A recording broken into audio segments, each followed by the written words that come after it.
All right, welcome to another podcast. I'm so excited to have Lynn, I am so excited to be here. It's been forever. Did I not do good? Did you not want to invite me back? You're always excited. You don't speak Sorry. up enough sometimes, but other than that, and I mean just on the podcast in general, I am fine with you not speaking up. But it's May. It's almost the end of the second quarter. It's amazing how this year started out slow, and we've been really busy. It's been a great last 4 to 6 weeks, I would say. Yep. Want to review the stats real quick, and then we're just going to talk about the changes in the real estate market, how for agents and for buyers and sellers, of course, how the market has changed and what that means as far as the effects on sellers and buyers mentally, I think, because there has been a definite change in the market. Mm-hmm. It's not bad. We're going to talk about that a little bit. It's still a good market, but it's definitely not the craziness that we've seen in the COVID years. So what has happened in the market stats? Residential sales up 6%. So it's not terrible. It seems like it's, and that's just from last month. Year to date, we're down just a little bit. Inventory, again, it actually dropped 5% in April. It's been going up this whole year in 2026. Interesting, looking at the inventory in 2025 is about 875 residential homes on the market. Now we're at 850, but back in 2025, again, I always talk about how I thought we'd be over 1,000, and we were already at 875 or so in May or April. It went down every month after April stats came out. So May, June, July, all the way, it consistently went down. And we ended up, I think, in the 600s, towards the end of 2025. So it's something to keep an eye on. Inventory is increasing. I do still feel, 850, we're going to see it closer to 9. It was kind of inventory from last month to this month, or March to April was a little flat. So it'll be interesting to see what happens.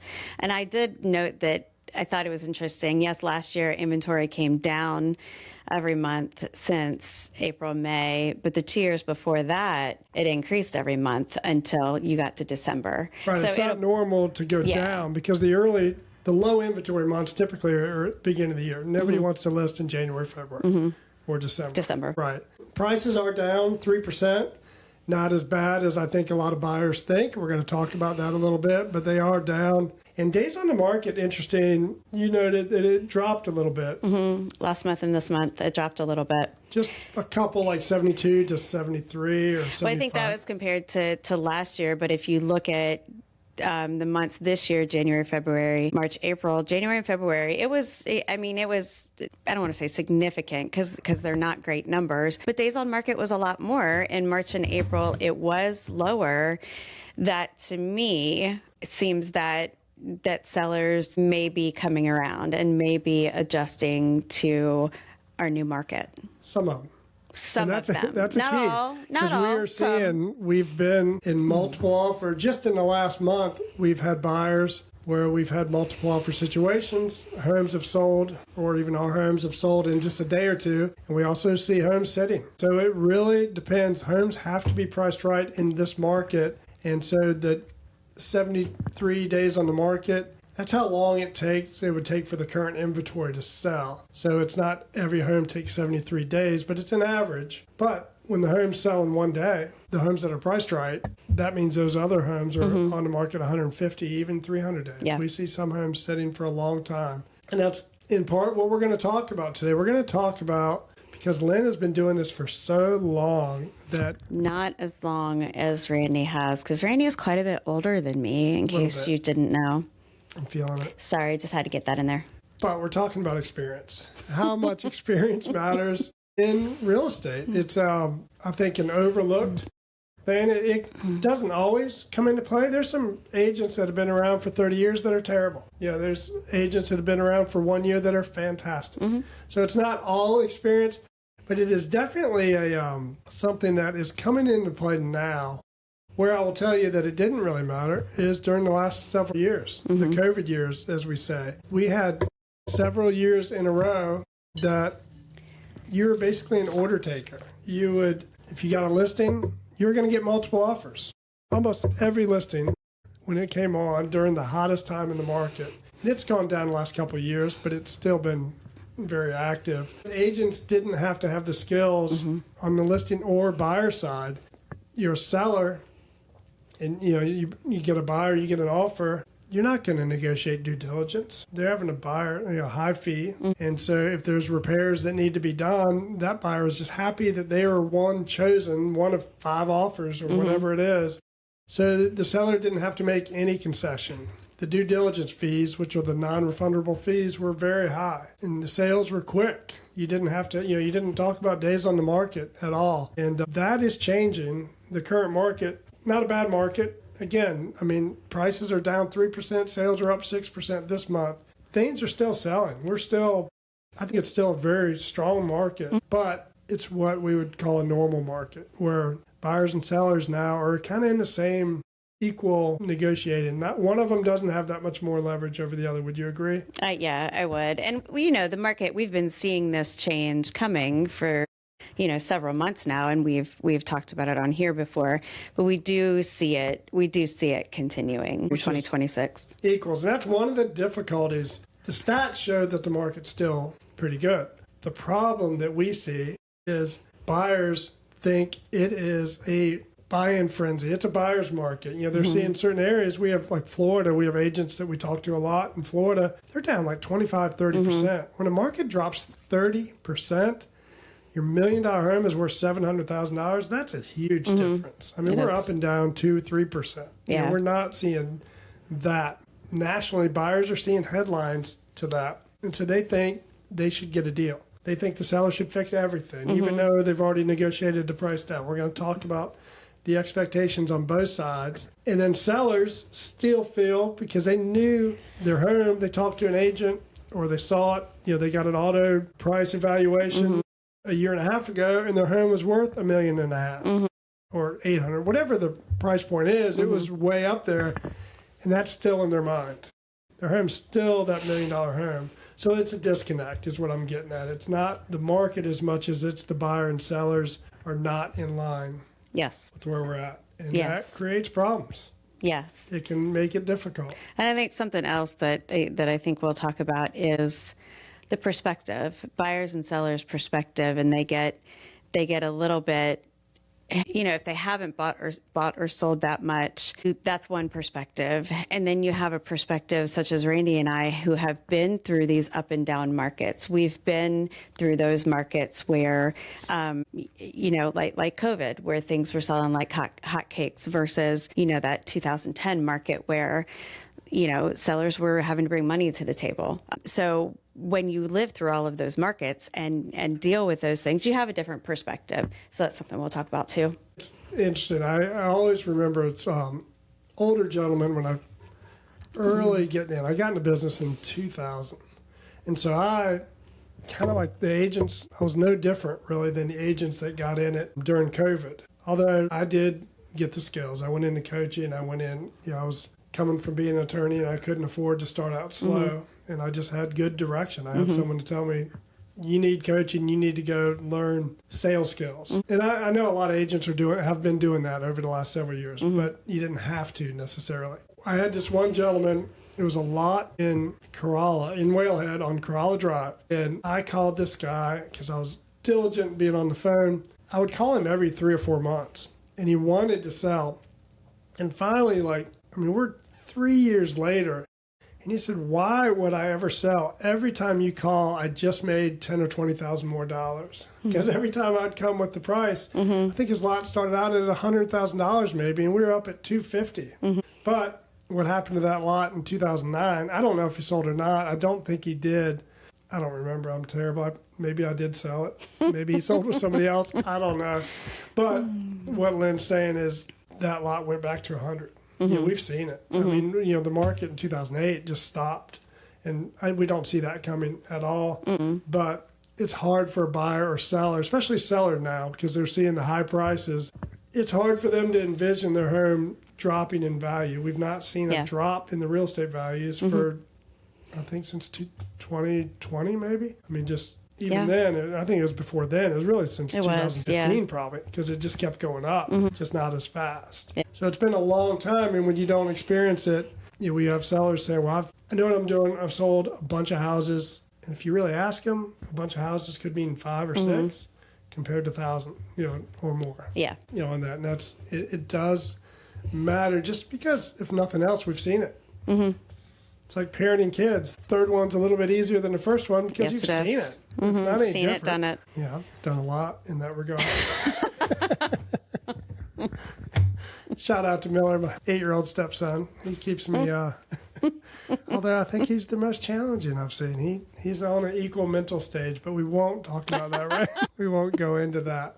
So what are you saying, just right off the bat, some of the biggest changes, Lynn, what we're having to do as agents with the seller? It's a lot more just real, sometimes hard conversations with the seller to, to manage the perspectives that some sellers have. Yeah, it's an example of that. Again, let's talk about what the changes are. They're negotiating price, of course. Mm-hmm. Buyers are just negotiating hard on price. So pricing is very important now. Where 3 years ago, it might not have been that important. You could misprice a house and it would eventually just still sell pretty quickly. But then home inspections. Home inspections are a big thing again. We went through several years where you didn't even care what the home inspection. It didn't matter what came back on a home inspection report. The buyer was just happy that they... It was hard because your buyer paid high due diligence fee, meaning they had a couple thousand, maybe more. Mm-hmm. I think what was the highest due diligence fee you remember that we've had? I don't know. Is it like, I want to say 40, but I think that was too high. I think we had one that was $100,000 on a $500,000 house. Did we really? And it freaked us out. But that was not the norm. The grandfather, what is a good client of ours, and they knew they were basically builders, their knowledge, and they went through the home quite a bit, and so they had an idea. They were very comfortable. They knew that without a doubt that they were not. And you better know, going to back you're out not getting that money back. No, but you're also not going to see that now. And so the buyer is vested, and a home inspection would come back bad, and the seller would say, "I don't care," and the buyer would buy the house. Yep. That's and it's tough. So there's not a whole lot of negotiating on either side. Mm-hmm. And today, that's simply not the case. The due diligence fees are more in line, more reasonable, because you shouldn't have a fee that's not refundable before, in my opinion. I've never liked the due diligence fee. And we represent more sellers, and it's a good thing for sellers. From a buyer's point of view, you don't know what's wrong with the house. North Carolina laws are different than some other states, Virginia, for example. So not as many things are necessarily disclosed. As agents, we have to disclose everything, but our clients don't. They don't have to tell us, and believe it or not, some of them don't tell us the truth. But it is a buyer beware state, right? Like the buyer needs to do their inspections, do their due diligence, and make sure that they do their inspections on the home and find out what they need to find out.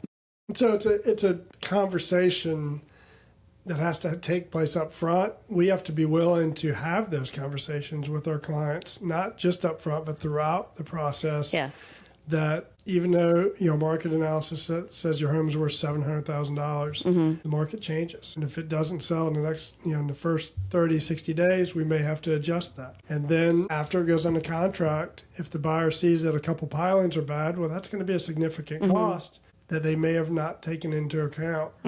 And so it's constant conversations. And the best way to have those is having had them in the past, in my opinion. Yeah. And then Yeah. And I think it's talking with the sellers initially and watching the market and making sure that we are keeping our sellers updated on what is happening in the market, because if 30 days goes by and there have been a couple closings that significantly affect the value of their house, they need to know about that. And the sooner that we adjust for that, the more they're going to get for their house.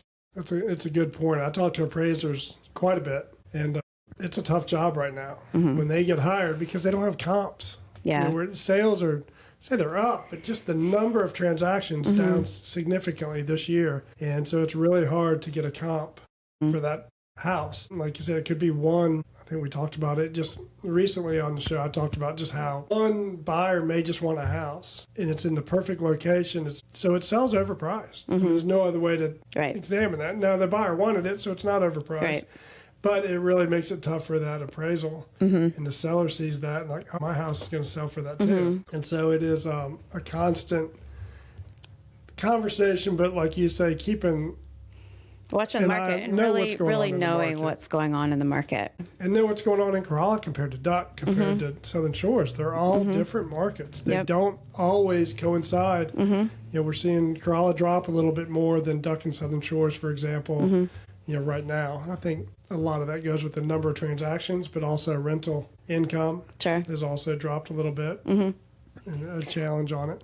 I talked with Twitty today, and their rents are really good. I was asking just about how their rents were, because we've had one smaller company who said they're struggling a little bit to get their homes rented this year, but Twitty said that their rents are good. Revenue is actually up. There are some homes that might be struggling, but it might be because the homeowners didn't take the recommendation of the rental company to adjust prices. So she did say that the renters who are looking now are very budget conscious. So if that's just a lesson learned, if sellers didn't adjust when the rental company told them to, they're going to have to adjust down even more now to get it booked. But in the end, she said 2027 rentals are looking great already. So that's just a side note.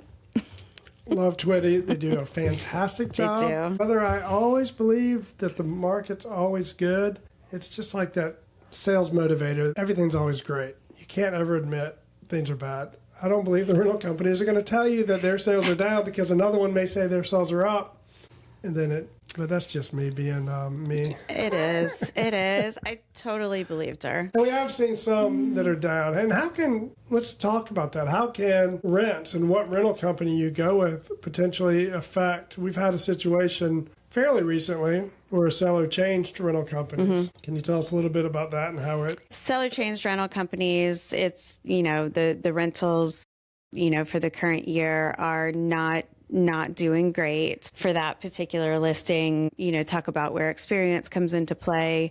We made sure that that we reached out to a rental company that we felt would be good for this particular home, and to get a projection from them so that we have this projection on file to show to buyers for what this home can and will do. Because when people ask us for rental companies, it's hard. The same rental company, we can have a homeowner love them, and then we can have a different homeowner not like them at all and have a very poor experience. So I do love to talk to homeowners about their experience with rental companies. It's just always good to hear. We do have, some suggestions based on what a homeowner is looking for, whether they're looking to maximize rents or they want maybe their home watched a little bit closer and taken really good care of. There are some suggestions that we can make, but obviously we've had, a lot of dealings with rental companies and we're talking, over the years. It's like 200% difference. Not a small difference in this case. It changes to some buyers the value of the home. Yeah, and so it's a significant. So obviously we would want those conversations, and I encourage you, if you're thinking of selling, even if you're thinking of selling next year, talk to a real estate agent. Kind of get the basis of what we should or shouldn't do, because things like that come into play, and it's not as much what is personally affecting you, but what is good for the market, what's good for the sale. For the potential buyer. Yeah, and same on the buyer side. If you're thinking of buying a house in the next year, maybe don't buy that new car right before, because your credit may be affected. And certainly don't do it after you have something under contract. We've seen that happen. We've seen not while you're under contract. Buyers ready to close, and this is several years ago.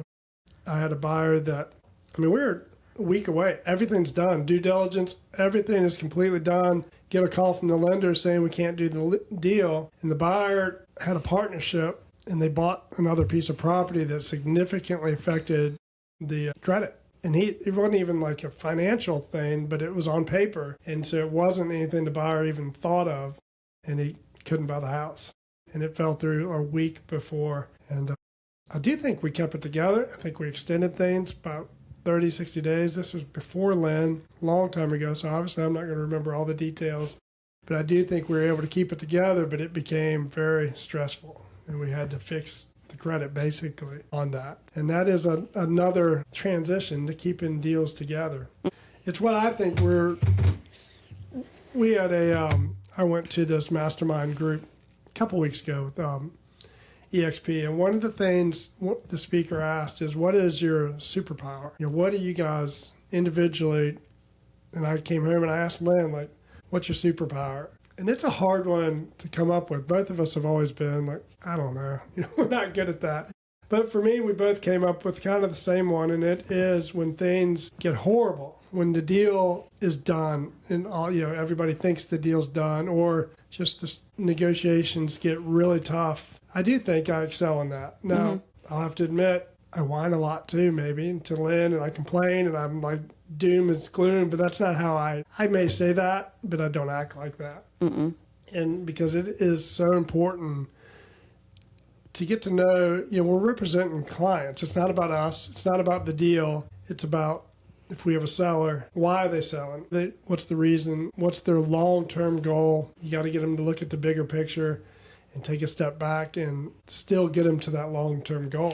Let me just comment that I just want to make sure, like, back to your negotiation superpower. Randy is a very strong negotiator, and he does love, like, that is a piece of this business that he really enjoys. He just loves that challenge of trying to come up with a solution that works, for everybody involved, if that's possible. Sometimes it's not possible. So he really looks forward to that challenge. And yes, he may complain about it sometimes, but he looks forward to that. He looks forward to that challenge. I wouldn't even say I look forward to it. Okay. But then after or during it, I just get pumped up and I feel great about what I do, my job. It does give me encouragement. I do like it, but it's always after or during. Before it, I dread it because being honest here, like all of us. You don't want things to go bad. No, that's all I mean. No,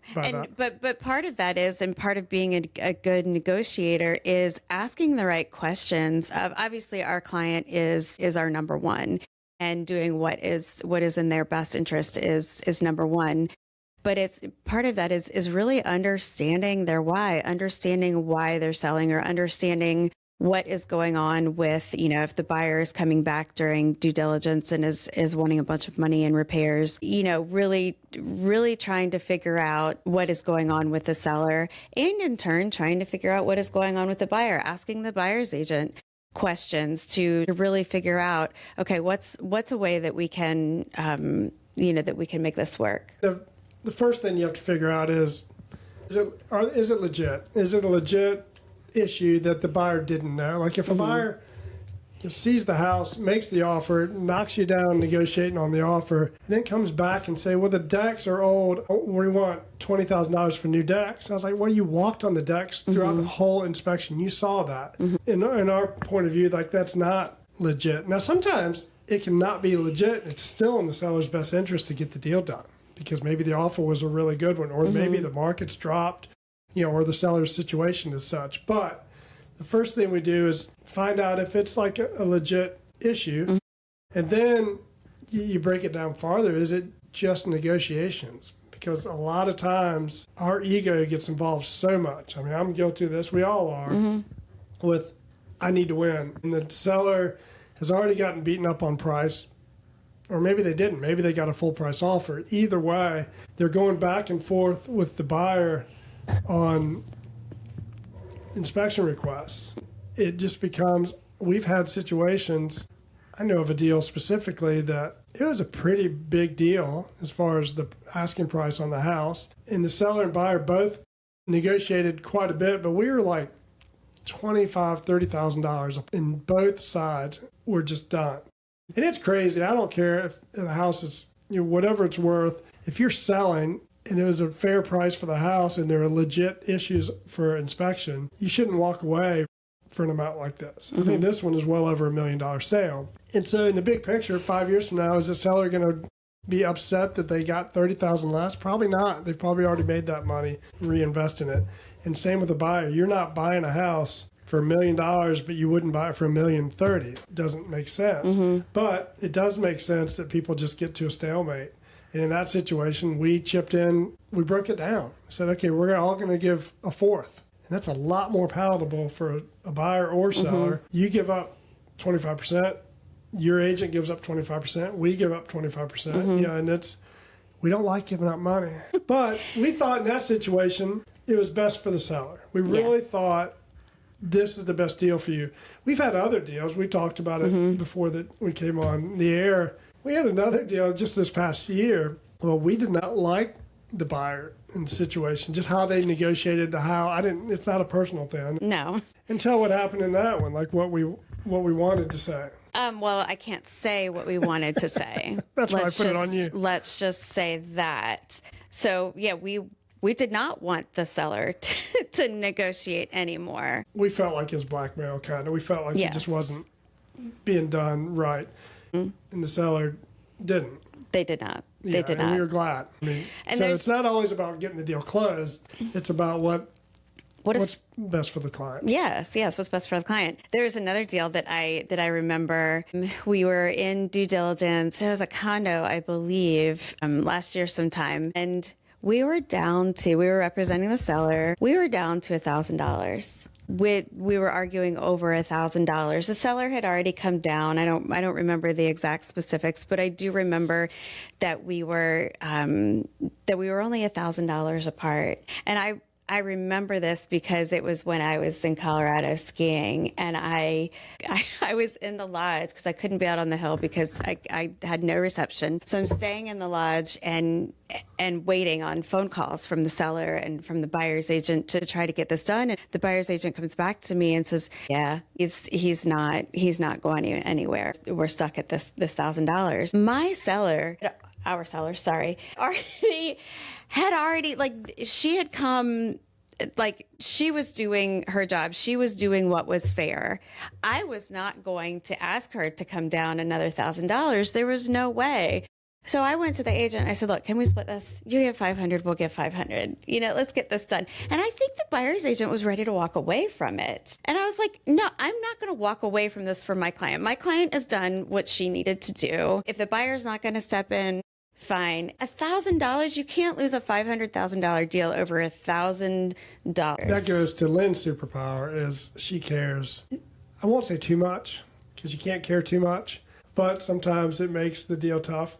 But just so much for the seller or the client. It doesn't matter the client. Yeah, whichever. You just want, and why I mean too much, obviously you can't care too much, but sometimes, again, it's not always they need to win. But you are extremely, empathetic, I think, to our clients. And it's great. It makes it really easy for me. But it's funny because sometimes she'll be like, "I need to talk to you about something." And she's afraid to bring it up to me. Like, "Can we give money for this? Can we do this? Can we?" It's almost always. We've talked about the time that we completely rearranged the whole house because we had to get it ready for a flood, or vice versa. Hurricane come in. Randy will never let me live that down, where I asked him to lift up a pool table to put it up on blocks, or take it down off the blocks, I think. Yep. Is what it was. I think he almost lost his fingers. Well, we had to put all the doors back on the hinges. It wasn't like they had a few things. I didn't know they took the doors off the hinges. Anyway, but we're just talking about, and the point of this, the podcast today is talking about experience. Yes. And if it's happened, I think we've been through it. Like, we have seen crazy situations. Right now we talk about the market, how sellers can't envision, because it's been over 10 years of just prices going up and up and up. And now they're pretty flat, but they're still really good. We're still at the top if you look back at a chart. Well, in 2005 to 2008, the same thing. In 2009, 10, even 12, we represented sellers that had to bring $25,000, $35,000, $40,000 to the closing just to sell their house. They had to write a check. So you talk about skills needed there. You have to talk to somebody that wants to sell. They have to pay us. They have to pay taxes. They still have to pay expenses on selling, and they have to pay the mortgage. They owe too much on the house, and they're coming out of pocket, and that's tough. And again, we're looking at the big picture in that seller's situation. Is it better that they get this asset off their books? They don't have to worry about it anymore. And those are some of the happiest sellers we've had. Sellers that have come to the table and paid money to sell. There are different markets. We're going to see them again. It's been up and down, 26 years that I've been in it. The market's changed. And now we're it's still good, but it is changing.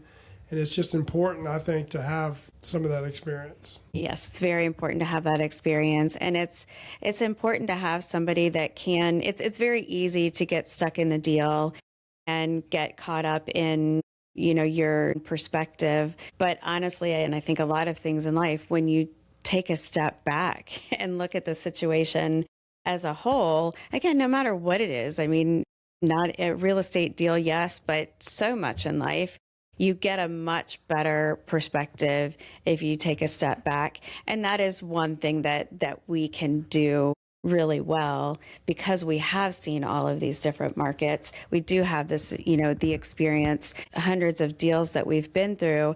And the thing about real estate is there's still new stuff to learn. There's still stuff that we haven't seen before. Every once in a while, we'll have a deal where something comes up. Never seen that, never seen that before. That perspective is really important. And I think it's a great way to guide our buyers and sellers. And it's not the easy way. I mean, that's one thing with having these conversations. It's a lot easier just to say, yeah, that's a great price. Let's just, $2 million, that's what we should get. Mm-hmm. And then we don't argue with them. I shouldn't say arguing, but that's what it feels like sometimes. And we have to remind the sellers that we're on their side. Or, this is buyers too. It's both sides where the experience comes into play. But we're talking like pricing, where you kind of get combative in just like you would with family members, just like you would with, parents or your kids when you're having tough conversations with them. That's how I like to view it a lot of times. Like if I was talking to my mother, I'd have the same point of view as I'm talking to whoever I'm talking to on pricing.